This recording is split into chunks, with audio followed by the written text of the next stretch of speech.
Hello Virgo, Sun, Moon, Rising, and Venus signs. Kamusta kayo? Sana po nasa mabuti kayong kalagayan. Welcome back po sa Star Tarot at kung bago kayo rito, welcome din po kayo. Please subscribe, like, share my videos, and leave me a comment kung nakaresonate kayo. So Virgo, confidence, energy, change. So maganda to, no? Na ngayon parang mabubuhay talaga sa dibdib ninyo yung tiwala, no? Yung confidence ninyo in yourself, confidence ninyo in your talents, skills, and gifts, 'di ba? Magtitiwala ka ngayon sa sarili mo bonggang-bongga. At with that, with that confidence in you, pagtatagumpayan mo kung ano yung mga bagay, no, na maaaring pinagtsatsagaan mo talaga, pinag hihirapan mo. You'll be able to stand still, no, dito at you will rise up. Pagtatagumpayan mo ang mga to, no, and dahil yan dyan sa tiwala mo sa kakayanan mo, tiwala mo sa sarili mo. At marami ka pang mapagtatagumpayan sa buhay, no? If you remain to be confident enough, okay? Para harapin ang kahit anuman. So, we also have energy, life force is flowing. Parang talagang gising na gising ngayon ang inyong kapangyarihan over yourself. Your power over yourself, gising na gising. Kaya napakaganda. Parang you are full of energy, full of optimism, of full of optimism, and you are full of lakas ng loob talaga, no? So good luck sa iyo.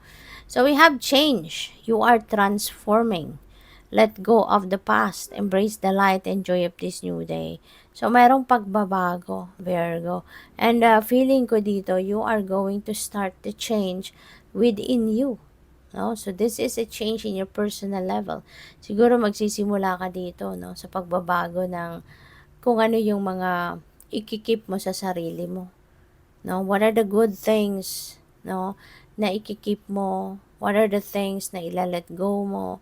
So, maaaring doon ka, no, magsisimula. Ano yung mga, i-figure out mo dito kung ano yung makakabuti para sa'yo.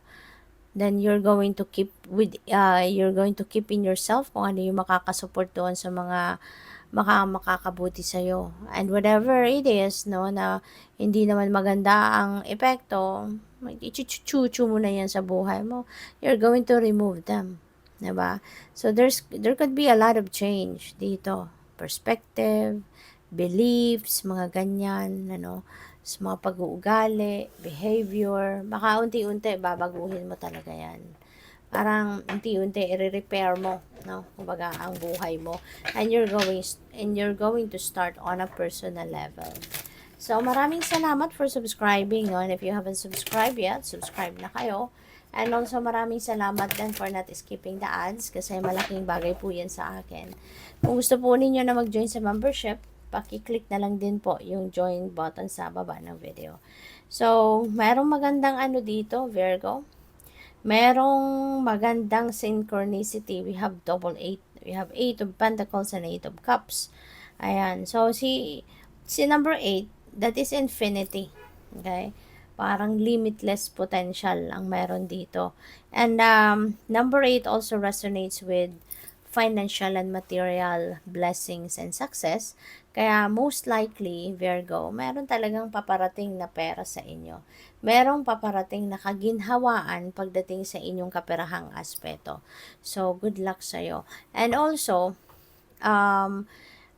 this is a synchronicity. So, there could be more information, there could be more guidance na gustong iparating ang Divine Universe sa inyo. So, I suggest, i-google po ninyo kanong ibig sabihin ng angel number 88 for more guidance. Para mabasa po ninyo yung mas marami pa, no, na mga inspirasyon ang universe para sa iyo to guide you kung paano kayo na mas magiging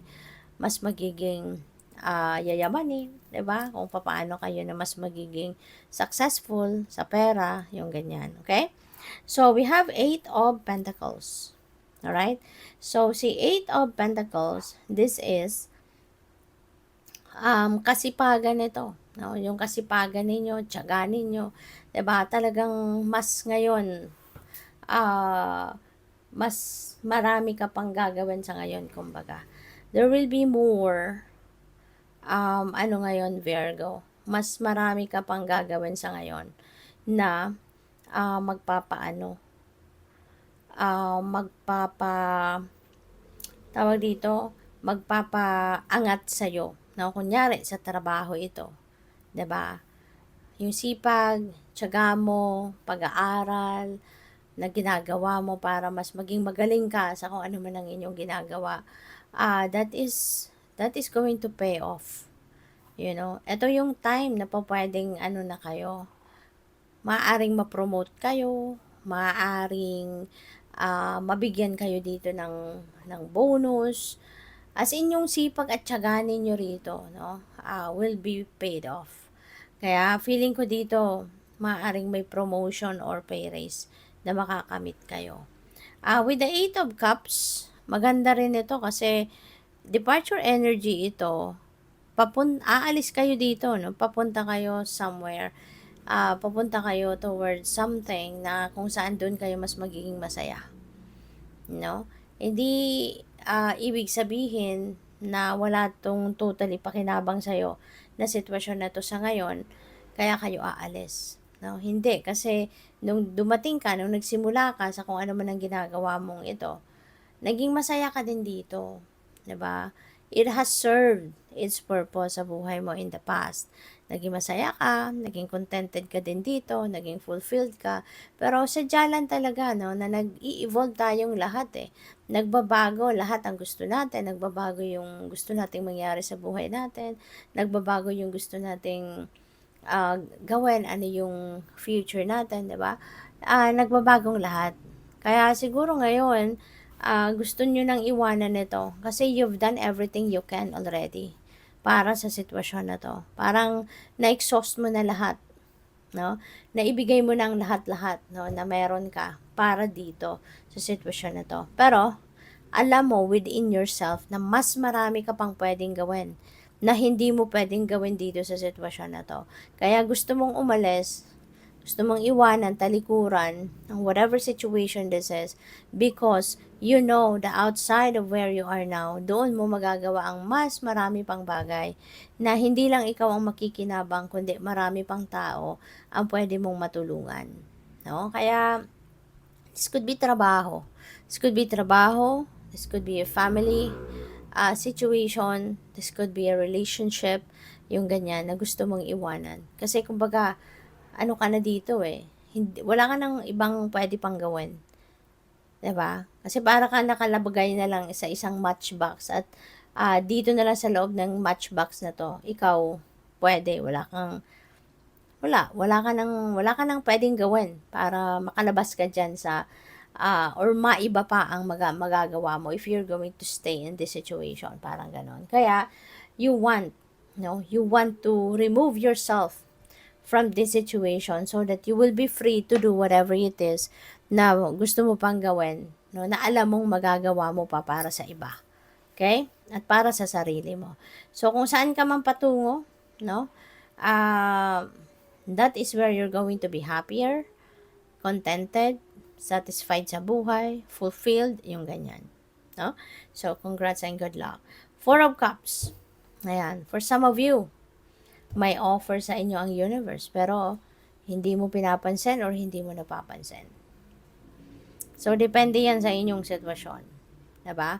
But there is, dissatisfaction. Meron kang, ang iba sa inyo dito, merong kinakalungkot.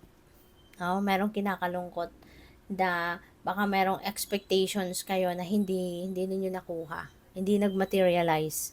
Kaya, kahit merong bagong offer ang binibigay ang Divine Universe sa'yo, hindi mo pinapansin kasi parang nagmumukmuk ka pa, nagtatampo ka pa, dahil kung ano yung gusto mo, hindi mo nakuha. 'Di ba? So, maaaring may ganyong sitwasyon ng iba sa inyo. So, this could be an eye-opener para sa'yo. No?